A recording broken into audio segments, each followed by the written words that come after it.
도리를 다하고 자기를 돌아보아야 합니다. 라고 하는 제목으로 말씀드리려고 합니다. 지난주에 우리는 다윗 시대에 3년간의 기근이 있었던 일에 대해서 살펴보았습니다. 사무엘 하의 말씀 시작하면서 1장부터 10장까지는 다윗이 왕으로 즉위하고 그 다음에 이 나라를 잘 다스리고 그 다음에 그 이방 세력들 영토를 확장하고 나라가 승승장구하고 잘 됐습니다.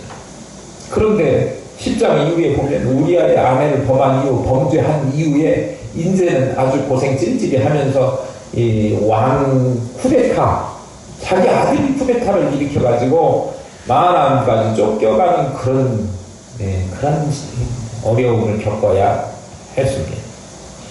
그래서 어려움을 겪다가 환궁을 하게 되었고 행정 조직을 다시 개편하는 등 다시 이제 나라가 평화로움을 찾게 하는 하나님의 은혜를 입었습니다. 그렇게 해서 20장이 맞춰져요.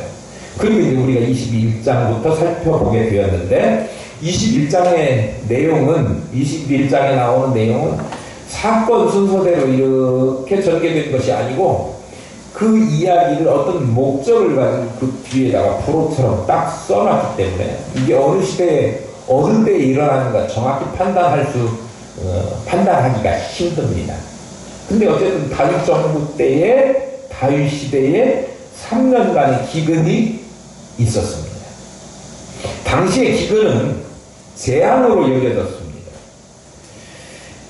3년 동안 연속해서 기근이 일어났는데 그것도 다윗 통치 시대에 그런 일이 일어났으니까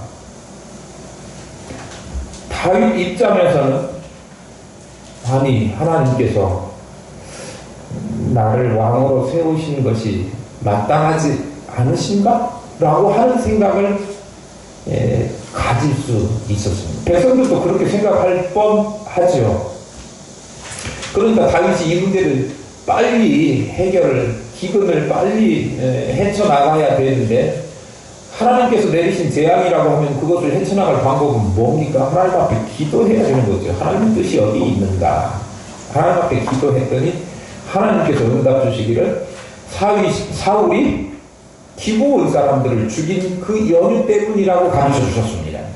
그러니까 그거를 해결해야 됐지요. 그래서 기브온 사람들에게 뭐라고 이야기했느냐 그러면 당신들 옛날에 그런 문제 때문에 기근이 있다고 하는데 하나님께 기도했더니 그런 문제 때문이라고 하는데 어떻게 해야 당신들이 가슴속에 맺힌 응어리를 풀고 하나님 다시 이스라엘에 은혜를 주십시오.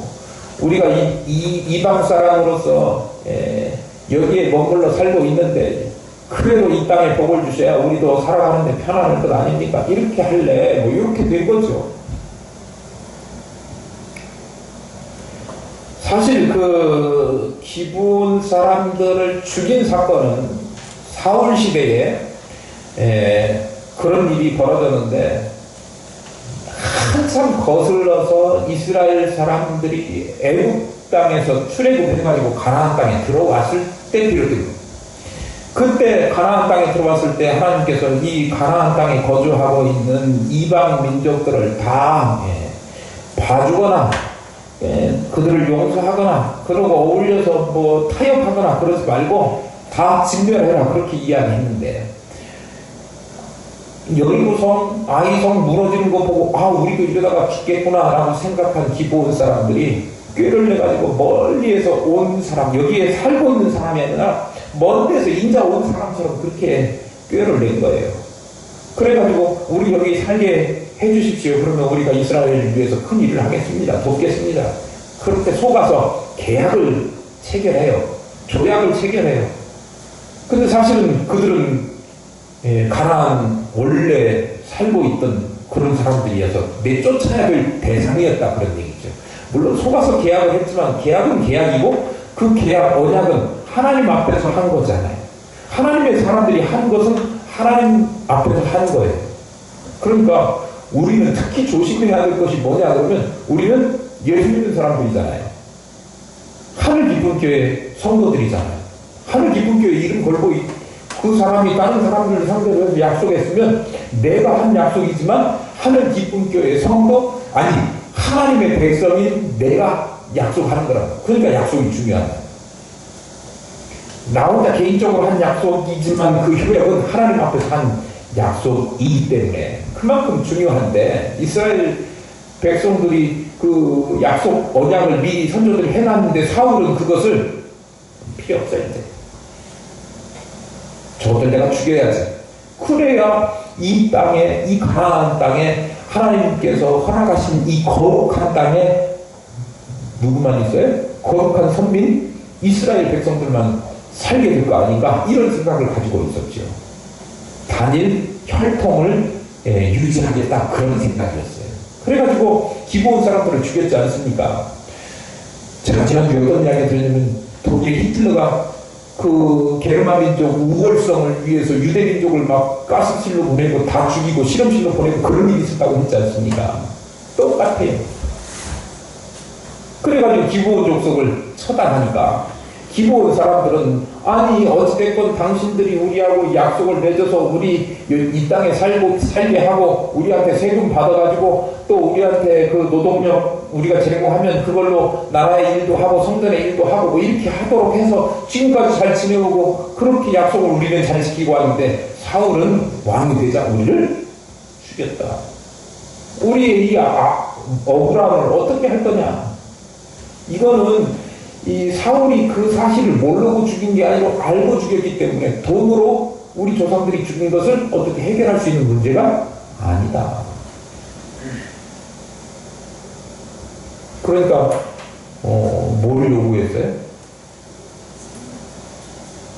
사울은 죽고 없으니까 사울의 후손들 거기에 동참했던 후손들을 내주라 7명을 그러면 그들을 가해자를 처벌하는 선에서 이 원한을 이제 청산하는 걸로 덮겠다. 다윗이 그걸 동의해가지고 7명을 내줘요. 그 7명이 누구였냐 그러면 자기가 내줘야 된다고 생각하는 1순위 우리가 생각해도 1순위는 무비보셋이었는데 무비보셋은 자기가 가장 친했던 친구 요나단 사울의 아들이자 그 요나단의 아들이기 때문에 요나단과 한 약속 때문에 무비보셋은 아끼고 내주지를 않았습니다. 대신에 그 사울의 원래 본처는 아히노암이잖아요. 아히노암이고 첩이 있었는데 첩이 바로 리스바라고 하는 사람인데 리스바의 두 아들들을 내주고 그리고도 5명이 부족하잖아요. 찾아보니까 미갈에게는 무자하니까 거기는 뭐 후손들이 없고 첫 딸 메랍이죠. 메랍에게 5 아들이 있는데 5 아들 그래가지고 7명을 기브온 사람들 손에 내주니까 기브온 사람들이 그들을 나무에 매달아서 죽여요. 그때가 언제냐 그러면 보리를 베기 시작한 때예요. 이스라엘에서 보리를 수확하기 시작하는 때는 비가 내리지 않는 건기 4월달경입니다. 그래서 우리가 지난주 9절에 보면 보리 베기 시작하는 때 그렇게 이제 기록하고 있습니다. 거기에 굳이 그 시간을 정해놓은 그 기술을 했던 이유가 뭔가 있을 거예요. 오늘 그거 말씀드리려고 해요. 사울의 후손 7명이 동시에 같은 날 같은 방식으로 죽었어요. 사울의 아들들은 이게 기억력이 좋으라고 그런 건 아니지만 하여튼 사울도 요나단 아들하고 한꺼번에 막 그 아들이 다 죽었잖아요. 그의 후손들도 죽는 날이 같아요. 근데 그의 후손들은 어떻게 죽었느냐 그러면 그 나무에 높게 매달려서 죽었다. 9절에 나오죠. 그런데 구약시대에 히브리 사람들에게 있어서 나무에 매달려 죽었다. 그거 우리 잘 알고 있잖아요. 무슨 의미죠? 하나님의 저주를 받았다. 그런 뜻입니다. 나무에 달려 죽는다고 하는 것은 저주로 여겨졌기 때문에. 또 그리고 그 당시에 사람들은 이 저주받아서 죽은 시체를 그날 오후에 해 떨어지기 전까지는 내려야 하는 그런 생각들을 가지고 있었던 사람들이에요. 왜냐면요, 히브리 사람들 그 사고에는 자기들은 선민이고 자기들이 사는 땅은 거룩한 땅이에요. 맞죠? 예. 거룩한 땅, 가나안 땅이 죄악으로 저주받아서 매달린 사람들이 흘린 피가 더럽혀지고 오염되면 안 된다, 그런 생각 가지고 있어요. 그러니까 그날 처형당해서 매달려 있으면 그날 해 떨어지기 전까지는 내려야 돼요. 내려서 장사를 치러야 돼요. 그런데 사울의 죽은 이 후손들, 기브온 사람들에게 내준 이 7명은 오랜 동안 그냥 나무에 매달려 있는 채로 있었습니다. 누가 내려주지도 않았어요. 한번 보십시다. 10절입니다. 아야의 딸 리스바가 굵은 배를 가져다가 자기를 위하여 바위 위에 펴고 곡식 빼기 시작할 때부터 하늘에서 비가 시체에 쏟아지기까지 그 시체에 낮에는 공중에 새가 앉지 못하게 하고 밤에는 들짐승이 범하지 못하게 한지라. 리스바, 사울의 처. 그리고 알모니와 무비보셋, 이 무비보셋은 요나단의 아들하고 이름은 똑같지만 다른 사람이에요. 동명이인이라고 말씀드렸죠. 두 아들을 졸지에 잃어버린 어머니 리스바예요. 리스바가 굵은 배를 가지고, 왜요? 자기 두 아들이 처형돼갖고 지금 매달려 있잖아요. 굵은 배는 그 히브리 사람들, 이스라엘 사람들 슬픔을 당하거나 또는 애통한 일이 있거나 억울한 일이 있거나 또 회개를 할 때 굵은 배를 허리에 동이거나 그리고 온 몸 전체를 감싸거나 이럴 때 그런 표시가 굵은 배예요. 그러니까 지금 자기 아들 둘이 죽었어요. 그래가지고 매달려 있으니까 자기가 슬퍼요. 근데 그것을 자기 옷에다가 두른 게 아니고 허리에다 두인 게 아니고 굵은 배로 된 천을 아들들이 매달려 있는 나무 아래 바위 위에 깔아놓고 거기 앉은 거예요. 그 이야기는 뭐냐 그러면 여기에서 자기가 슬픔을 표현하기는 하는데 이 슬픔을 표현하기 위해서 자기가 일시적으로 옷에다가 이렇게 동여 매는 정도가 아니라 거기에 오랜 시간 머물겠다라고 하는 표시예요. 그래서 뭐 하려고요? 우리도 그 옛날에 보면 유교 영향을 받아가지고 부모님들 돌아가시면 뭐 신묘산이라고 해가지고 3년 동안 묘를 지키고 막 그런 일이 있지 않습니까? 네. 그런 것처럼 자기 아들들이 매달려 있는데 시체가 매달려 있으면 까마귀나 들짐승들이나 이런 것들이 와가지고 아무리 자기 아들들이 처형당해 죽었지만 제대로 지금 장사도 치르지 못한 상태에서 그렇게 새들의 먹이, 짐승들의 먹이가 되는 것은 막아야 되겠다 그렇게 생각을 한 거죠. 그러니까 와서 그 시신을 지키려고 거기 바위 위에 붉은 배를 펴고 앉았다 그런 말씀입니다. 단순히 슬퍼 그런 것만 난 슬퍼 상당했어 그런 것만 표시하기 위한 것이 아니라 내가 여기 오랜 동안 머물면서 지킬 거야, 난 지키고 있을 거야, 그런 의지의 표현이에요. 언제부터요? 곡식 빼기 시작한 날부터, 곡식 빼기 시작할 때부터 언제까지? 하늘에서 비가 시체에 쏟아질 때까지. 그러면 리스바가 아들들과 메랍의 자녀들 5명 죽은 그 시체들 아래에서 야 이거 아무리 식구지만 자기 아들들이지만 시체 아래에 있는 거 사실 쉽지 않습니다. 저도 장례식 많이 치러보고 했지만 시신들하고 한 방에서 오래 있어라 그러면 이거 별로 기분이 유쾌한 일은 아니에요.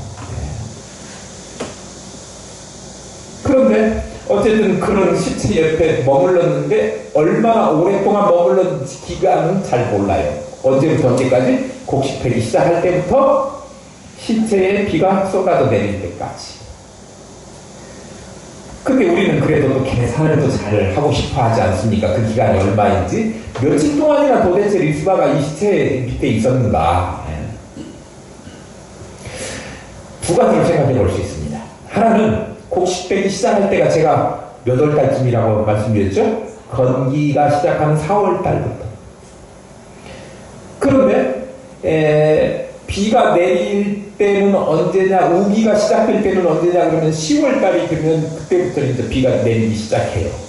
그러면 우리는 뭐 봄, 여름, 가을, 겨울 우리 철따라 이렇게 더위에도 오늘 우리 권사님 기도해 주신 그냥 또랑또랑하니 그냥 알아듣기 좋은 그런 톤으로 기도해 주셔서 정말 감사해요.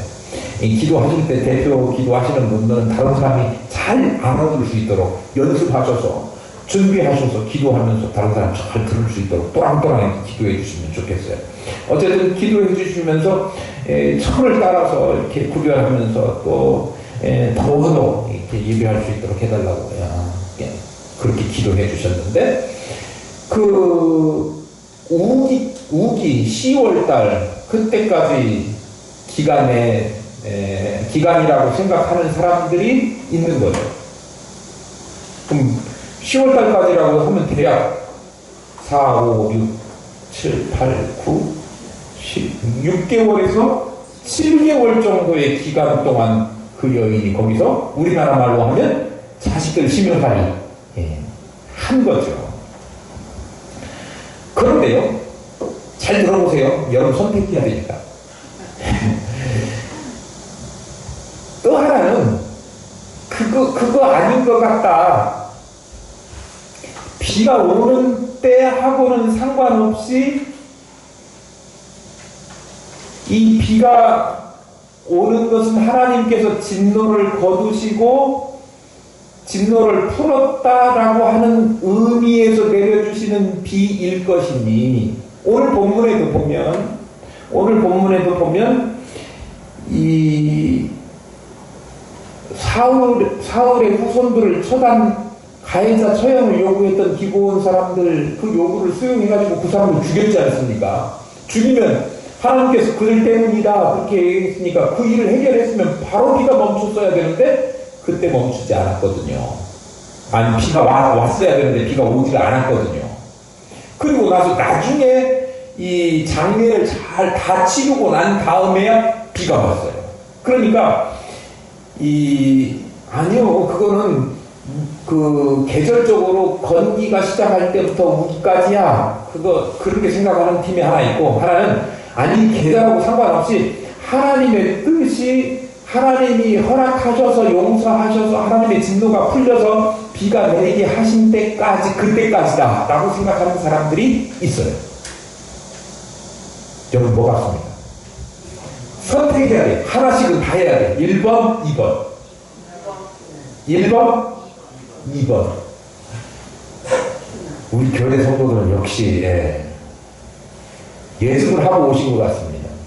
오늘 본문 말씀을 보면 우리 생각할 때 그냥 건기에서 우기 이렇게 생각할 수도 있지만 흔히들 사람들은 그렇게 생각하기가 더 쉬워요. 그게 더 논리적이거든요. 그런데 오늘 본문에 보면 하나님께서 그들에게 진노를 푸신 다음에 그리고 나서 비가 쏟아졌다 기도를 들으셨다라고 하는 거 보면 이 때는 계절적인 때가 아니라 하나님께서 비가 내리게 하신 때야. 그러니까 더 어려워졌어요.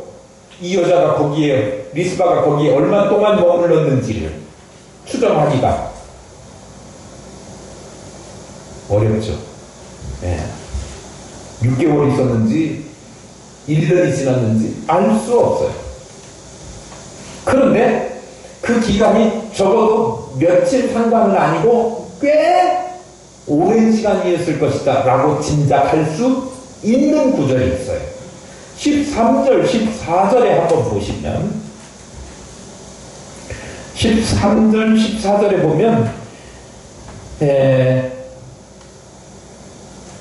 다윗이 그곳에서 사울의 뼈와 그의 아들 요나단의 뼈를 가지고 올라오면 뭐 그거는 그렇고요. 사람들이 그 달려 죽은 자들의 뼈를 거두어다가 그랬습니다. 달려 죽은 자들의 뼈를 거두어다가 그랬습니다. 달려 죽었는데 그들이 뼈가 드러나서 그거 보고 뭐라고 했죠? 탈골이라고 하는가요? 육탈이라고도 하고요. 네.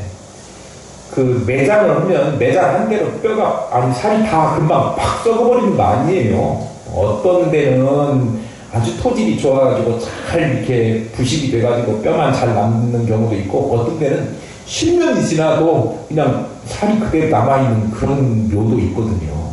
그런데 오늘 이 매달려서 나무에 매달려서 죽은 이 처형받은 7사람들의 뼈를 추스려서 그 사람들을 장사하는 데까지 지금 시간이 흐른 거예요.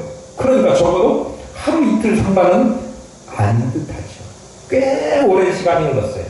그 기간 동안에 이 여자의 몸으로 더군다나 야생에서 비방하면서 굵은 배, 편안한 잠자리도 아니고 굵은 배를 깐 그 매트 위에서, 우리나라 말로 하면 거친 멍석 위에서 그 오랜 시간 이 자녀들의 시신을 지켰다라고 하는 이야기입니다.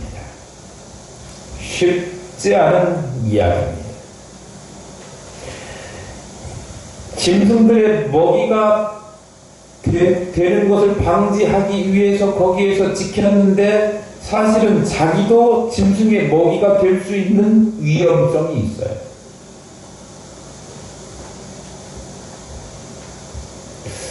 그런 거 보면 여자들은 밤길을 혼자 가는 것도 무서워하는데, 이 리스가는 자기 아들들이 거기에 매달려서 있는 거, 죽었지만 시신이 훼손되는 거, 이거라도 막아보겠다고 지킨 것 보면, 강심장으로 거기를 버텼던 걸 보면, 하루 이틀도 아닌 그런 거 보면 여자는 약하지만 어머니는 강하다, 그런 말이 생각이 납니다. 대단한 어머니예요. 정말 어머니들이 이렇게 자식들에 대해서 헌신하고 죽은 자식까지도 그렇게 생각하는 것이 부모 마음이거든요. 이 리스바의 모성애는 정말 칭찬해줘 마땅합니다. 모든 어머니들이 다 그런 건 아니거든요. 어머니들이 모성애를 갖고 있지만 모든 어머니들이 다 이렇게 하는 건 아니에요. 여러분 한번 물어볼게요. 엄마 되신 분들이요. 자녀들 죽으면 이렇게 몇 개월 동안 야생에서 지킬 수 있습니까? 어렵습니다. 사실 실제로 보면 메락도 자기 아들들 둘도 아니고 자그마치 5명이 죽었어요. 그런데 메락은요 와서 이렇게 하지 않았어요. 그것만 봐도 이 리스바는 정말 자식들을 위해서 헌신적이고 이런 사랑을 끝까지 잘 지키면서 나왔던 그런 사람이었다라고 하는 것을 알게 되지요. 우리도요, 가족, 혈육에 대한 사랑을 끝까지 잘 감당해야 됩니다. 혈육을 돌보고 지키고 보호하는 것은 우리의 의무이자 도리입니다. 요즘 뉴스를 보면 정말 어이가 없거나 아니면 도저히 생각할 수도 없는 일들이 일어나고 있습니다. 부모가 자기 자녀들을 자기 게임하겠다고 그거 방해된다고 자녀들을 방치하거나 죽이거나 아니면 훈육을 빌미삼아 심한 가혹행위를 해서 자녀들을 죽이는 일도 종종 요즘 나옵니다. 이거 정신 못 차린 사람들이고 도리를 모르는 사람들입니다. 반대로 부모님에게 잘 하는 것도 우리가 도리를 잘 하는 겁니다.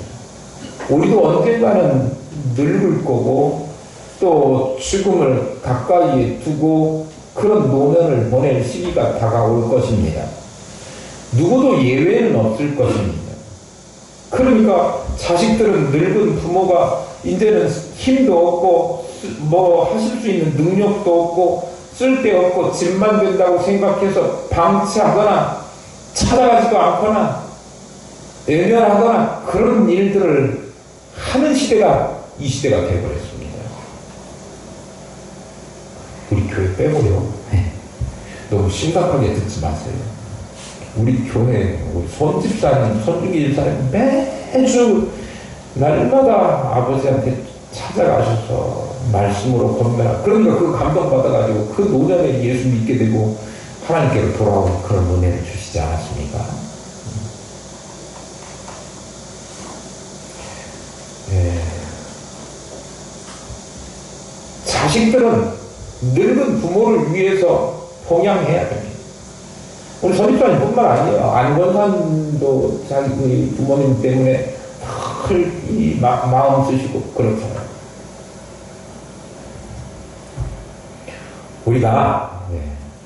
우리가 믿음의 사람이라고 해서 이 일을 다 잘하는 것 같지는 않아요.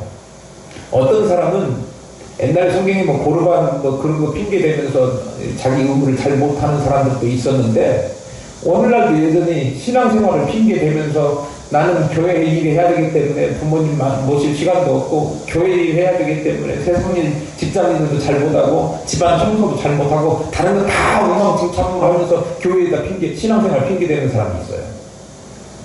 아니라 그런 말씀이에요. 성경에 보면 주님께서는 신앙을 핑계로 그 혈육에 대한 의무를 팽개치고 회피하지 말라 그렇게 분명하게 성경이 이야기하고 있어요. 사도 바울도 마찬가지로 자기 혈육을 돌보지 않는 사람들은 믿음을 배반하는 사람이다. 오히려 믿지 않는 불신자보다도 더 악한 사람들이라고 그렇게 분명히 이야기하고 있거든요. 그러니까 우리가요 중요한 거 있어요. 원칙 있어요. 예.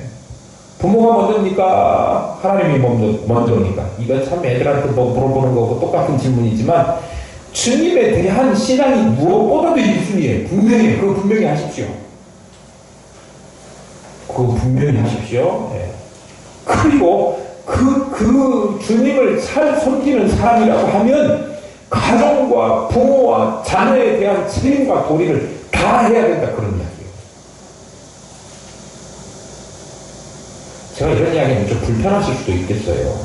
왜냐면요, 지금 교회들마다 가면 은혜 받으십시오. 하나님 지금 은혜의 때입니다. 하나님께서 힘주시는 능력 받아서 하십시오. 이런 이야기만 하니까 듣기는 오늘 듣기는 불편해도 이거 반드시 기억하셔야 돼요.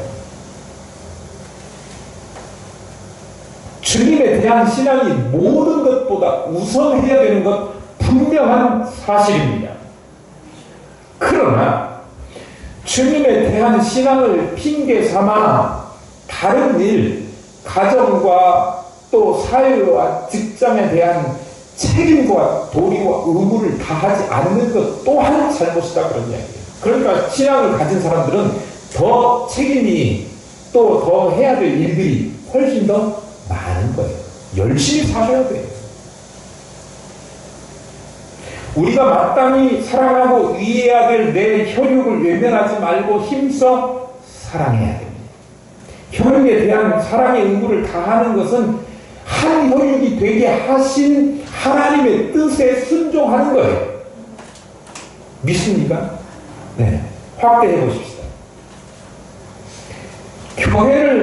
교회를 사랑하고 자기 성도들끼리 서로 사랑하고 위하지 않는 성도들이 밖에 나가서 사회를 위해서 이웃을 위해서 사랑한다고 이야기할 수 있습니까? 저는 절대 없다고 생각해요. 교회 생활 똑바로 못하는데 밖에 나가서 무슨 훌륭한 일을 한다고요? 안 돼요. 그런 위선은 하면 안 되는 거예요.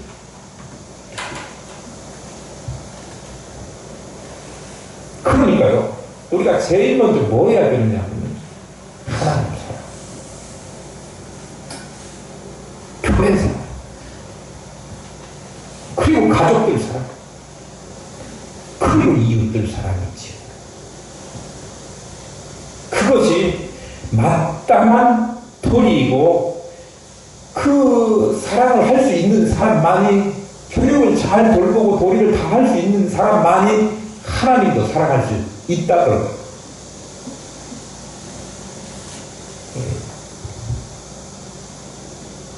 세상은요, 안타깝게도 사랑이 식어져 가고 있어요.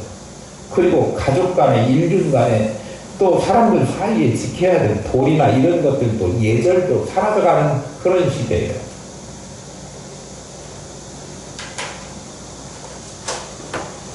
이런 세태는요, 가족들 간에, 가족들 사이에 있어야 될 사랑까지도 앗아가는 그런 차갑게 만들어버리는 시대가 되었는데, 그러나 우리는 이런 세태에 동화되어서 휩쓸려가는 상황이 아니라 이런 세태를 거슬러가고 이런 세태를 개혁해가는 사람들이 되어야 된다고 하는 거예요.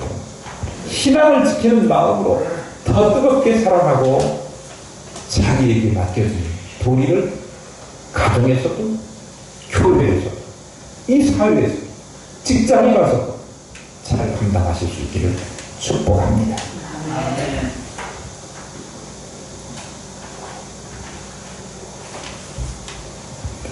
리스바가 들판의 시신 옆에서 머물면서 시신들을 정성스럽게 지키고 있다, 그런 이야기를 다윗이 들었습니다. 그리고 나서 이 다윗은 어떤 생각이 들었느냐 그러면, 내가 그 여인을 위해서 정말 이 사울의 잘못 때문에 그 후손들을 처형하는 것이 율법을 따라서 한 일이고 당연한 일이지만, 어떻게 보면 사울 후손, 또 특히나 리스바나 메랍 그런 어머니들에게는 큰 슬픔이지 않습니까? 그런데 그 슬픔 가운데도 자기 자녀들을 이렇게 지키고 있는 그것에 감동을 받은 다윗이 뭔가 그 리스바를 위해서 해야 되겠다, 그런 생각을 했습니다. 그런 거 보면 다윗이 변했어요. 옛날에는 어땠죠? 옛날에 어땠냐면, 자기가 왕돼서 이제 조금 괜찮다 싶으니까 섰다 그럴 때 뭐 했냐 그러면 어머니를 쳐다봤어요. 그래가지고 범죄하게 됐잖아요. 그리고 나서 그거 감추기 위해서 어땠었느냐 그러면 그 우리아를 자 전방에 보내가지고, 이해하고 들으세요. 저 새끼 죽여. 누구에게? 요압에게 그렇게 밀서를 보내지 않았습니까? 그랬던 사람, 강팍했던 마음이 한때 그에게 있었어요. 근데 그가요, 시간이 흐르고 하나님께서 그에게 깨닫게 하시는 징계의 과정을 거친 다음에 바뀌었어요. 오늘 문자 바뀌었어요. 황궁하고 나서 그 우여곡절 다 겪은 다음에 황궁했지 않습니까?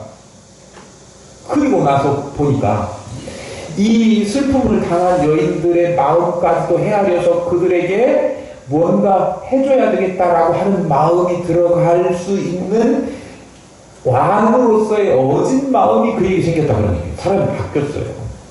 시간이 흐르고 세월이 흐르고 신앙이 있고, 그리고 세상을 통해서 많은 것을 하나님으로부터 배웠으면 변화돼야 돼요. 바뀌어야 돼요. 뭐 해줘야 되겠나 생각하다가 이 사울이 저 장례도 못 치르고 있는데 그거 어떻게 해야 되겠는데, 어차피 장례 치르는 거 저 지금 그들 조상 사울의 후손들이잖아요. 사울부터 어떻게 해가지고, 그래도 사울이 우리의 초대 왕이었는데 그의 시신도 지금 제대로 장례식도 못 치렀으니 그 뼈를 가져다가 함께 이번 기회에 장례를 치러야 되겠다, 그런 생각을 하게 된 거예요. 그래서 길랏 야베스로 가가지고 죽은 사울과 그의 아들 요나단도 동시에 같은 날 죽었지 않습니까? 아들 요나단의 뼈를 가지고 왔습니다. 사울과 그의 아들들이 블레셋과의 전투에서 길보아 산에서 한꺼번에 죽었지 않습니까? 그러니까 블레셋 사람들이 그들을 갖다가 벳산에다가 못 박았어요. 그리고 성벽에다가 못 박아놨는데 밤이 돼서 몰래 길라 야베스 사람들이 원래는 사울에게 그래도 좋은 감정을 가지고 있었고 은혜를 입었었기 때문에 밤에 블레셋 사람들 몰래 가가지고 시체를 내려다가 장례를 치렀어요. 그 장례를 치러줄 때 어떻게 했죠? 매장했습니까? 아니면 화장했습니까? 어? 사울의 시체가 어떻게 되냐고요? 매장했냐고요? 화장했냐고요? 응?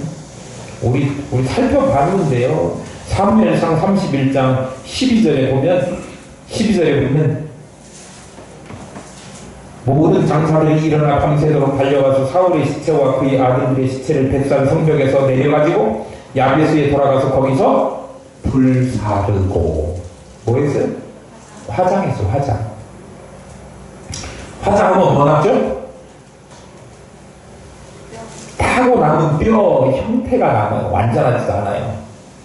그거를 보통 어떻게 해달라고 하냐면 그대로 달라고 하면 그대로 줘요. 예. 그리고 어떤 사람들은 이렇게 뿌리도록 이렇게 젤을 해달라고 그러면 분쇄해서 줘요. 예.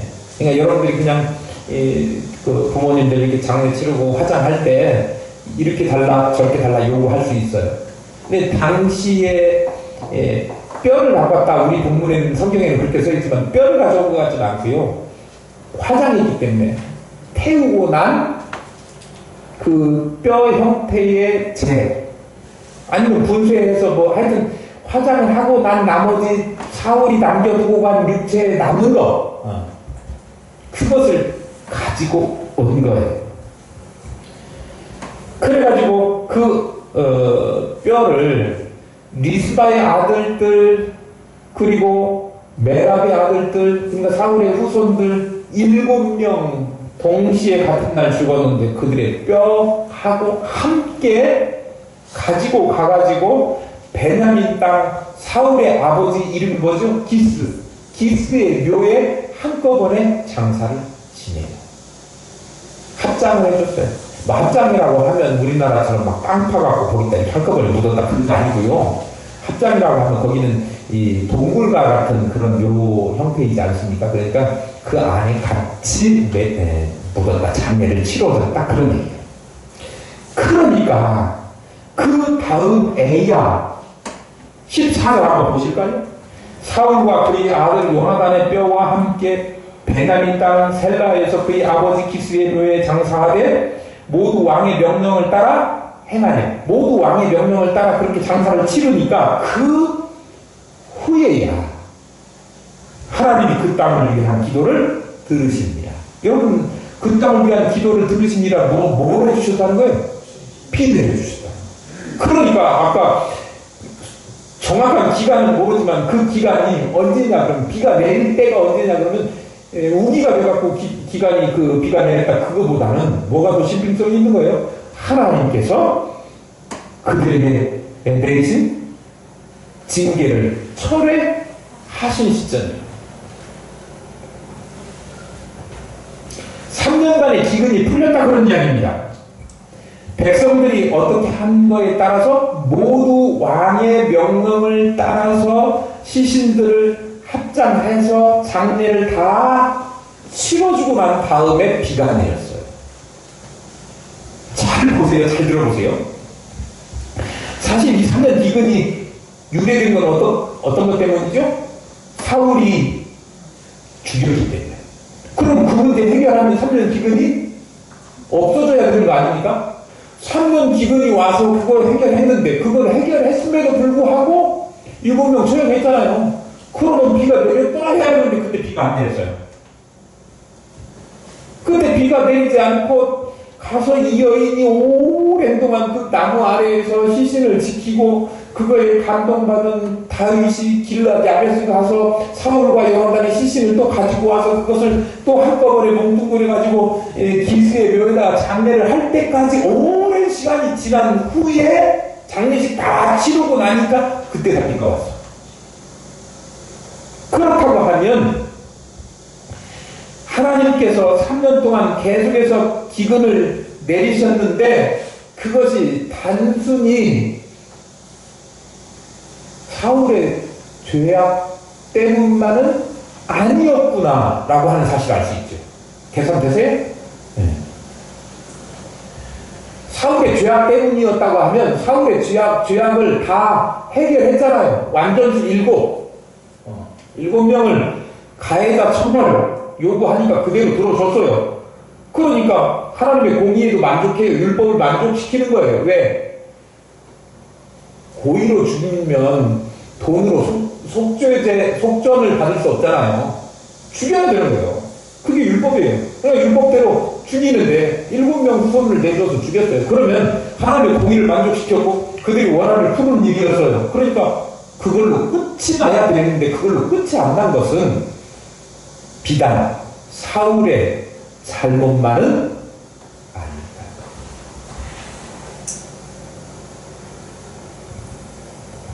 조금 머리가 있어야 이해하는데요. 네.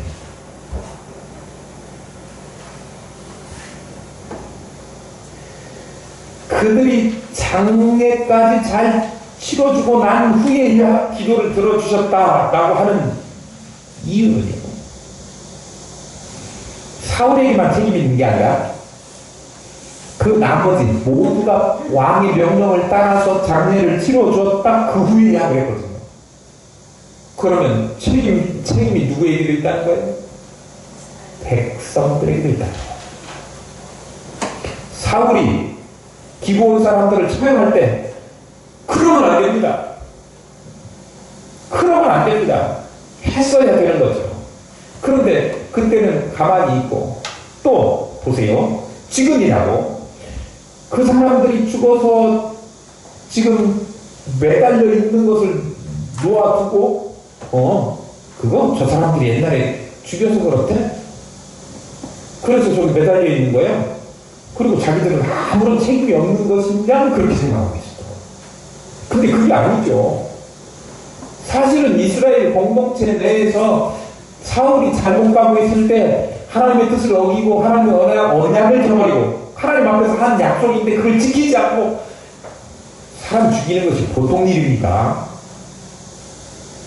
기브온 사람들을 학살했어요. 학살했어요. 우리나라도 그런 역사가 있지 않습니까? 동족인 우리 백성들을 학살했지 않습니까? 학살. 미얀마에서 지금 똑같은 일이 벌어지고 있어요. 얼마나 이게 정말 국제사회가 가만히 있어서는 안 돼. 우리 그 총회에서도 그 미얀마 대학생들에게 지금 우리나라에 와서 유학하고 있는 친구들이 있어요. 그 친구들에게 장학금을 전달하는 교회들이 있고 격려하고 또 우리가 알지 못하는 사이에 무수한 방법으로 선교사를 통해서 그들을 돕고 지원하고 있어요. 감사한 일이에요. 한국 교회가 놀라운 일들을 하고 있습니다. 밑에서 보이지 않는 곳에서. 근데 어쨌든 그런데요. 우리도 남의 나라 이야기인데도 불구하고 그렇게 나서서 이야기하고 돕고 그러는데요. 요거는요. 지금 자기들 이야기인데도 사울이 죽이고 학살하고 이런데 침묵하고 있었고 지금 세월이 지나가지고 그 영향력이 지금까지 사위 시대에 있었던 사울 시대에 있었던 일인데 다윗 시대까지 있어가지고 그것이 기근이 됐고 기근이 돼서 그 일 찾다 보니까 사울의 한 일 때문이라고 해서 그 후손들을 매달았는데 그거 바라만 보고 우리는 뭐 저 사람들 사울 사람들이 그랬대. 자기들은 아무런 생각이 없어서 7명의 장례식도 치러주지 않고 그냥 그대로 하루 이틀도 아니고 뼈가 추려질 수 있을 때까지 오랜 시간 방치해 두었던 거예요.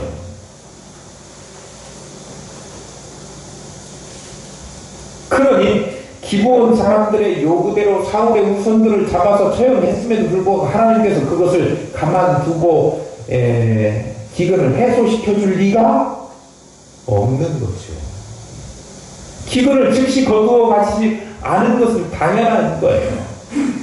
뭐 깨달아야 되느냐 그러면 다른 사람의 죄가 드러날 때 그 사람을 향해서 비판하고 그렇게 하기에 급급하다는 하고 거기서만 멈추어서는 안 된다. 그런 말씀입니다.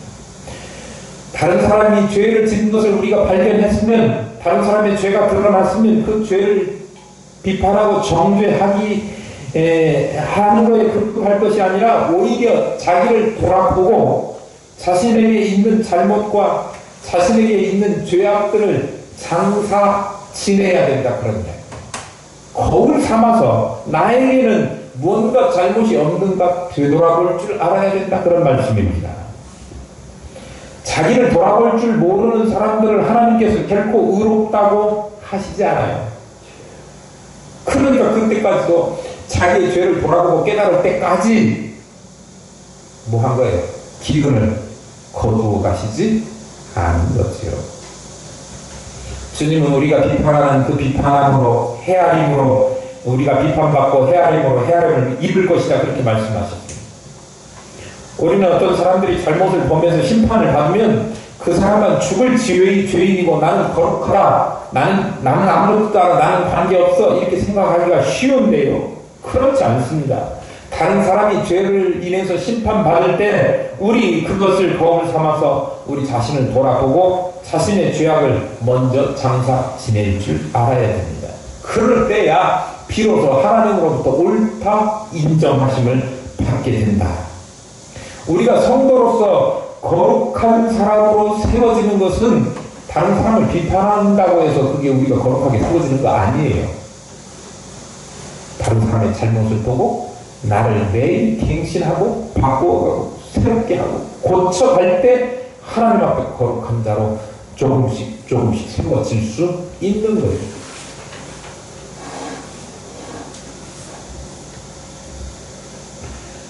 말씀을 맺으려고 합니다. 도리를 다 하십시다. 그리고 자기를 돌아보실 수 있기를 바랍니다. 그리고 주님을 위하여 충성스럽게 우리의 남은 생애를 살아가시는 저와 여러분 될 수 있기를 축복합니다.